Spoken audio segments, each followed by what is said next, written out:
نحمده ونصلي على رسوله الكريم اما بعد اعوذ باللہ من الشیطان الرجیم بسم اللہ الرحمن الرحیم۔ سامعین محترم، ربیع الاول شریف کے اگلے دروس میں سے آج کا درس رسول اکرم صلی اللہ علیہ وسلم کا نظام سیاست۔ رسول اکرم صلی اللہ علیہ وسلم کی سیاسی زندگی یا ان کے نظام سیاست پر گفتگو کی جاتی ہے تو لوگوں کے ذہن میں سوال پیدا ہوتا ہے کہ محمد صلی اللہ علیہ وسلم تو ایک روحانی پیشوا اور رسول خدا تھے، عبادت اور تعلق باللہ کے داعی تھے۔ ان سے پہلے جو رسول دنیا میں تشریف لائے وہ بھی روحانی پیشوا تھے، سیاست سے ان کا کیا تعلق ہے اور ان کی سیاسی زندگی کا مطلب کیا ہے؟ یہ سوال اس لیے پیدا ہوتا ہے کہ آج کے زمانے میں سیاست کی جو شکل و صورت ہمارے سامنے موجود ہے وہ ظلم و زیادتی، جھوٹ، فریب، دھوکہ اور وعدہ شکنی پر قائم ہے۔ اس میں بدعنوانی اور انسانوں کے استحصال بھی شامل ہے۔ اس سیاست میں جو لوگ شامل ہیں، خواہ انتخابی سیاست ہو یا آمرانہ سیاست، ان کے بارے میں لوگوں کی رائے اچھی نہیں، لہذا ایسی سیاست سے نبی اور رسول کا تعلق کیسے ہو سکتا ہے؟ سیاست عربی زبان کی ایک اصطلاح ہے جس کے معنی اصلاح ذات، اصلاح معاشرہ اور اصلاح حکومت کے ہیں۔ القیام علی الشیء بما یصلحہ، سیاست کا مطلب ایسی تدبیر کرنا ہے جس سے کسی چیز کو استحکام مل جائے، اس کی اصلاح ہو جائے اور وہ اپنی اصلی حالت پر قائم ہو جائے۔ معروف معنی میں سیاست کا مفہوم ملک اور عوام کی اصلاح ہے۔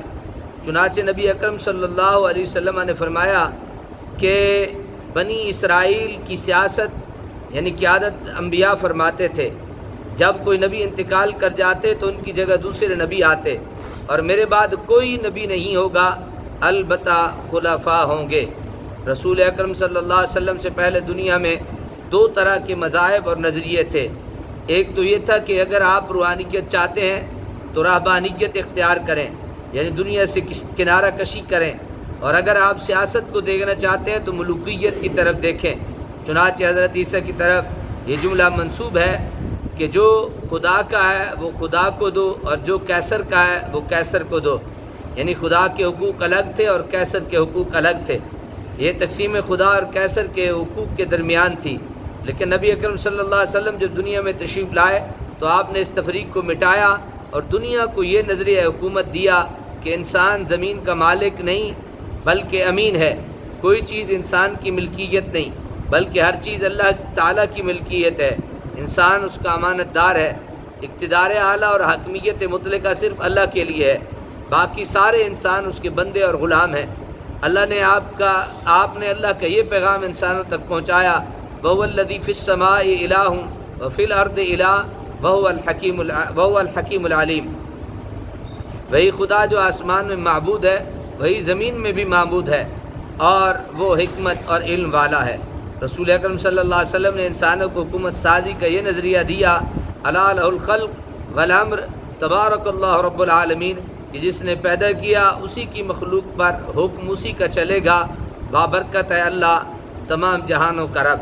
چونکہ انسان کو پیدا اللہ تبارک و تعالی نے کیا، اس لیے اس کی مخلوق پر کسی اور کا حکم نہیں چلے گا بلکہ اللہ تبارک و تعالی کا ہی حکم چلے گا۔ مستشرقین کی غلط فہمی۔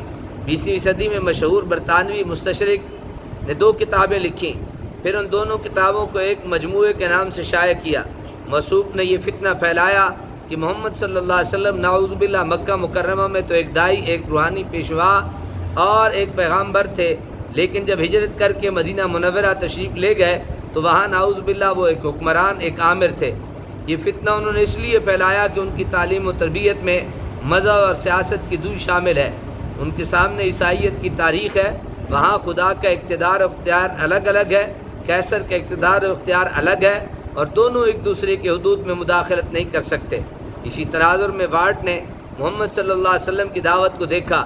اسی طرح ٹائن بھی معروف عیسائی تاریخ نویس نے ریاست مدینہ کے قیام کی تعبیر کرتے ہوئے لکھا، اس میں شک نہیں کہ محمد صلی اللہ علیہ وسلم نے جب مدینہ میں حکومت قائم کرنے کی دعوت قبول کی تو انہوں نے اپنے ضمیر کو یہ کہہ کر مطمئن کر لیا کہ وہ اللہ کی راہ میں پوری دل جمعی کے ساتھ گامزن ہیں، حالانکہ وہ اپنے آپ کو دھوکہ دے رہے تھے۔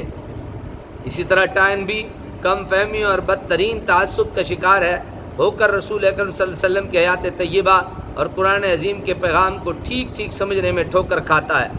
اس ڈگر میں استثناء مائیکل ایچ ہارڈ کا ہے، جب اس نے انسانی تاریخ کے 100 عظیم رہنماؤں کے حالات لکھے تو محمد صلی اللہ علیہ وسلم کو سر فہرست رکھا اور وجہ یہ بیان کی کہ وہ واحد انسان ہیں جو مذہب اور سیاست دونوں طرح پر یکساں طور پر کامیاب قائد ہے۔ دین و دنیا کی یکجائی۔ رسول اللہ صلی اللہ علیہ وسلم نے جب مکہ مکرمہ میں اسلام کی دعوت دی تو پہلے دن سے یہ بات ظاہر کر دی کہ سجدہ بھی خدا کو ہوگا، خدا کو ہی کیا جائے گا، اور حکم بھی خدا کا مانا جائے گا، اور اقتدار بھی اللہ تبارک و تعالیٰ کا تسلیم کیا جائے گا۔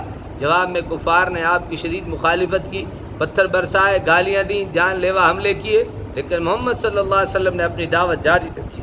محمد صلی اللہ علیہ وسلم کی شکایت ان کفار نے حضرت ابو طالب سے کی جو آپ کے چچا جان تھے۔ انہوں نے آپ کو بلایا اور کہا یہ لوگ کہتے ہیں آپ اپنی دعوت سے باز آ جائیں ورنہ آپ کو نقصان پہنچائیں گے۔ آپ نے ان لوگوں کو ایک جواب دیا اور فرمایا کہ میں تم سے ایک کلمہ کہلوانا چاہتا ہوں، اگر اس کو کہہ دو تو تم عرب کے اقتدار کے مالک ہو جاؤ گے اور تمہاری باج گزاری عجم کے لوگ بھی کریں گے۔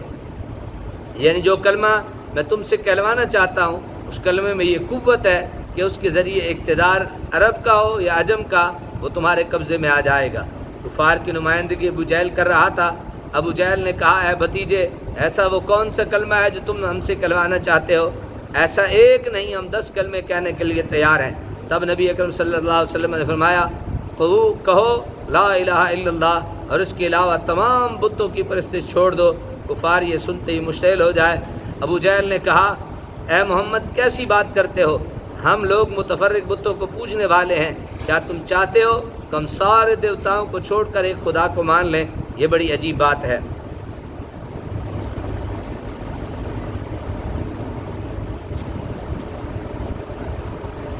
سیاسی حکمت عملی۔ رسول اکرم صلی اللہ تعالیٰ علیہ وسلم کی حکمت عملی کے 4 پہلو تھے۔ پہلا یہ کہ مشرکوں کی مخالفت کے اس طوفان میں عفو درگزر کیجیے، وَأَعْرِضْ عَنِ الْمُشْرِكِينَ، جتنی پریشانیاں آتی ہیں، جتنے طنز کے تیر چلتے ہیں ان کو نظر انداز کیجیے اور ان کے دشنام ترازیوں کو نظر انداز کیجیے۔ کفار جو اذیتیں آپ کو دیتے ہیں ان کو نظر انداز نہ کر سکیں تو پھر اس دعوت کے میدان میں قدم رکھنا اور اپنے آپ کو مومن کہنا سود مند نہیں ہوگا۔ رسول اکرم صلی اللہ علیہ وسلم کی سیاست حکمت عملی کا دوسرا پہلو یہ تھا کہ مشرکوں کے ظلم پر صبر کیجیے، پتھر کے جواب میں پتھر نہیں برسانا بلکہ اولو العزم رسولوں کی طرح صبر کرنا۔ فاصبر کما صبر اولو العزم من الرسل ولا تستعجل لهم، آپ صبر کیجئے جس طرح اولو العزم رسولوں نے صبر کیا ہے۔ آپ کی سیاسی حکمت عملی کا تیسرا پہلو یہ تھا کہ مکہ سے ہجرت کرو۔ اگر مکہ کی زمین تنگ ہو گئی ہے تو اللہ کی دوسری زمین کشادہ موجود ہے۔ ومن یہاجر فی سبیل اللہ یجد فی الارض مراغما کثیرا، جو شخص اللہ کی راہ میں ہجرت کرے گا وہ منفعت اور وسعت پائے گا۔ قانون سازی کی بنیاد۔ نبی اکرم صلی اللہ علیہ وسلم نے جو نظریہ حکومت دیا اس میں قانون سازی کا حق صرف اللہ تبارک و تعالیٰ کا ہے، انسان اس کا اتباع کرنے کا مجاز ہے۔ اللہ تعالیٰ کا ارشاد ہے ثم جعلناک علی شریعۃ من الامر فاتبعها ولا تتبع اهواء الذین لا يعلمون، ہم نے ایک ایسا نظام قانون، ایک ایسی شریعت اور ایک ایسا دستور آپ کو دیا ہے جس کا اتباع کرنا اور نادانوں کی اتباع سے پرہیز کرنا ہے۔ قرآن کی شکل میں محمد صلی اللہ علیہ وسلم دنیا کے سامنے دستور حیات لے کر آئے اور اس کا اتباع کرنے کی دعوت دی۔ اس کے علاوہ دنیا میں جتنے قوانین ہیں وہ خواہشات، تجربات اور امیدوں پر مبنی ہیں۔ یہ غلطیوں کا مجموعہ بھی ہو سکتے ہیں اور اچھائیاں بھی جزوی طور پر شامل ہو سکتی ہیں، لیکن قرآن ایسا نظام قانون ہے جو اللہ تعالیٰ کی طرف سے منزل ہے اور جس کا کوئی جزو غلط نہیں ہو سکتا اور انسانوں کے لیے مضر نہیں ہو سکتا۔ قانون سازی کا حق اللہ تبارک و تعالیٰ نے انسانوں کو نہیں دیا بلکہ اپنے ہاتھ میں رکھا۔ یہ اس سیاست نبوی کی پہلی بنیاد تھی۔ اللہ تبارک و تعالیٰ کا یہ پیغام بھی آپ نے لوگوں کو پہنچایا۔ وَتِلْكَ حُدُودُ اللَّهِ وَمَن يَتَعَدَّ حُدُودَ اللَّهِ فَقَدْ ظَلَمَ نَفْسَهُ، اللہ تعالیٰ نے کچھ حدود مقرر کی ہیں، ان کی پابندی کرو۔ اگر پابندی نہیں کرو گے تو تم اپنے آپ پر ظلم کرو گے۔ حضرات محترم، رسول اللہ صلی اللہ تعالی وسلم کے زمانے کی یہ سیاست تھی جو ہم نے جاننے کی تھوڑی سی کوشش کی۔ اللہ تعالیٰ عمل کی توفیق عطا فرمائے۔